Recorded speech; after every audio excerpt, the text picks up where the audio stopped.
Hello दोस्तों, मैं नसीम अख्तर और आप देख रहे हैं मेरा यूट्यूब चैनल नसीम के साथ। दोस्तों, भारतीय मीडिया में इन दिनों दो खबरें सुर्खियों में हैं। दोनों खबरों का संबंध ऑपरेशन सिंदूर से है। एक और एक अभद्र टिप्पणी है तो दूसरी ओर एक मर्यादित पोस्ट। परंतु दोनों घटनाओं के संदर्भ में प्रशासनिक कार्रवाई सरकार के दोहरे चरित्र और दोहरे मापदंड को दर्शाती है।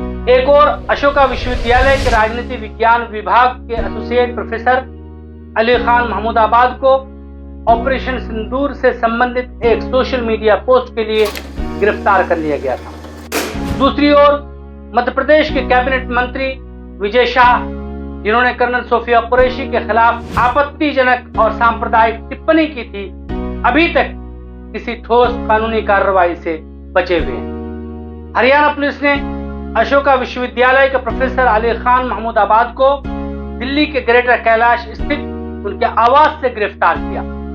गिरफ्तारी का कारण उनकी एक फेसबुक पोस्ट थी। पोस्ट में प्रोफेसर ने यह कहा था कि दक्षिणपंथी समूहों द्वारा कर्नल कुरैशी की प्रशंसा करना सराहनीय है, लेकिन उन्हें भीड़ द्वारा हत्या और बुलडोजर कार्रवाई जैसे मुद्दों के खिलाफ भी बोलना चाहिए। इस पोस्ट के आधार पर भाजपा युवा मोर्चा के एक सदस्य योगेश जठेरी ने सोनीपत के राय थाने में शिकायत दर्ज की और हरियाणा महिला आयोग ने भी प्रोफेसर को नोटिस जारी किया। आयोग ने उनकी टिप्पणी को राष्ट्रीय सैन्य कार्रवाई को बदनाम करने और महिला विरोधी करार दिया। इसके परिणाम स्वरूप प्रोफेसर अली खान के खिलाफ 2 प्राथमिकियां दर्ज की गई, जिनमें भारत की संप्रभुता और अखंडता को खतरे में डालने जैसे गंभीर आरोप शामिल किए गए थे। प्रोफेसर अली ने अपनी गिरफ्तारी को अभिव्यक्ति की स्वतंत्रता पर हमला बताया और कहा कि उनकी पोस्ट को गलत समझा गया। उन्होंने जोर देकर कहा कि उनका इरादा भारतीय सशस्त्र बलों की प्रशंसा करना और शांति और सद्भाव को बढ़ावा देना था। अंततः सर्वोच्च न्यायालय ने प्रोफेसर खान को जमानत दे दी, परंतु जमानत के संदर्भ में जो कंडीशन रखी वो 5 है। नंबर 1, उन्हें सोशल मीडिया के पोस्ट से प्रतिबंधित रखा गया। प्रोफेसर अली खान को ऑपरेशन सिंदूर, पहलगाम आतंकी हमले या भारत पाकिस्तान सैन्य संघर्ष से संबंधित किसी भी प्रकार के ऑनलाइन पोस्ट, लेख या भाषण या सार्वजनिक वक्तव्य से दूर रहने का आदेश दिया गया। नंबर 2, उन्हें पासपोर्ट जमा करने का आदेश दिया गया। उन्हें कहा गया कि सोनीपत के चीफ जुडिशियल मजिस्ट्रेट के समक्ष उन्हें अपना पासपोर्ट जमा करना होगा। नंबर 3 कंडीशन, उन्हें जमानत बॉन्ड भरनी होगी। सोनीपत के सीजीएम की संतुष्टि के लिए उन्हें जमानत बॉन्ड प्रस्तुत करना होगा। नंबर 4 में जो एसआईटी का गठन किया गया है उसके जांच में उन्हें सहयोग करना पड़ेगा। और नंबर 5, इन शर्तों के उल्लंघन की स्थिति में उनकी अंतरिम जमानत स्वतः रद्द हो सकती है। यह एक घटना है। दूसरी ओर मध्य प्रदेश के कैबिनेट मंत्री और भाजपा के वरिष्ठ नेता विजय शाह हैं, जिन्होंने 11 मई 2025 को इंदौर के एक सार्वजनिक सभा में कर्नल सोफिया कुरैशी के खिलाफ अत्यंत आपत्तिजनक और सांप्रदायिक टिप्पणी की थी। ऑपरेशन सिंदूर का जिक्र करते हुए शाह ने कहा था, जिन्होंने हमारी बेटियों के सिंदूर उजाड़े थे, उन कटे फटे लोगों को हमने उन्हीं की बहन भेजकर उनकी ऐसी तैसी करवाई। जिन्होंने हमारी बेटियों के सिंदूर उजाड़े थे, वही कटे पिटे लोगों को हमने उन्हीं की बहन भेज करके उनकी ऐसी की तैसी करवाई। एक बार मोदी जी के लिए जोरदार ताली बजाएं।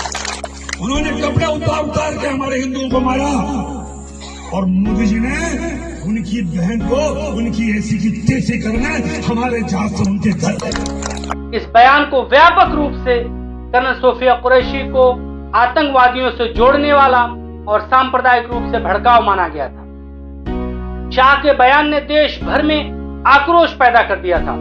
मध्य प्रदेश हाईकोर्ट ने स्वतः संज्ञान लेते हुए इसे सांप्रदायिकता बढ़ाने वाला और देश के अखंडता को खतरे में डालने वाला करार दिया था। कोर्ट ने पुलिस को शाह के खिलाफ एफआईआर दर्ज करने का आदेश भी दिया था और चेतावनी दी थी कि अनुपालन न करने पर डीजीपी के खिलाफ अवमानना की कार्रवाई होगी। सुप्रीम कोर्ट ने भी शाह को फटकार लगाते हुए कहा था कि संवैधानिक पद पर बैठे हुए व्यक्ति को जिम्मेदारी से बोलना चाहिए। हालांकि इन न्यायिक हस्तक्षेपों के बावजूद शाह के खिलाफ कोई ठोस कार्रवाई नहीं हुई। मध्य प्रदेश पुलिस ने एक एफआईआर दर्ज की, लेकिन उसमें अपराध का स्पष्ट उल्लेख नहीं था, जिसे हाईकोर्ट ने घोर छल करार दिया। शाह ने सार्वजनिक रूप से माफी तो मांगी। मैं विजय शाह हाल ही में मेरे दिए गए बयान से हर समाज की भावनाएं आहत हुई है, उसके लिए मैं दिल से न केवल शर्मिंदा हूं, दुखी हूं, बल्कि माफी चाहता हूं। लेकिन भाजपा ने पार्टी के तौर पर उनके खिलाफ कोई कार्रवाई नहीं की, उनसे पद नहीं छीना गया। हालांकि पार्टी के कुछ नेताओं ने जैसे उमा भारती और अन्य लोगों ने उनकी बर्खास्तगी की मांग की, लेकिन पार्टी नेतृत्व ने इस मुद्दे पर चुप्पी साधे रखा। इन दोनों घटनाओं ने भाजपा पर दोहरे मापदंड का आरोप सिद्ध कर दिया है। कांग्रेस, समाजवादी पार्टी और अन्य विपक्षी दलों ने तर्क दिया कि प्रोफेसर महमूदाबाद की गिरफ्तारी उनकी मुस्लिम पहचान और भाजपा की आलोचना की वजह से हुई, जबकि शाह को उनकी सांप्रदायिक टिप्पणी के बावजूद संरक्षण इसलिए दिया गया है कि वो भाजपा से संबंधित है। कांग्रेस के मीडिया प्रमुख पवन खेड़ा ने कहा, एक शिक्षाविद को हिंसा के खिलाफ विचारशील पोस्ट के लिए जेल भेजा गया, जबकि भाजपा के मंत्री सशस्त्र बलों को अपमान करने के बावजूद भी कार्रवाई से बचे हुए हैं। यह मोदी सरकार का दोहरा मापदंड है। दोनों घटनाओं में आसमान जमीन का अंतर है। एक तरफ ऐसा व्यक्ति जिसके सोशल मीडिया पोस्ट से अपमानजनक कोई शब्द नहीं निकाला जा सकता। खुद महिला आयोग की चेयरपर्सन से जब मीडिया डिबेट में बार बार पूछा गया कि प्रोफेसर के खिलाफ आपने शिकायत दर्ज की,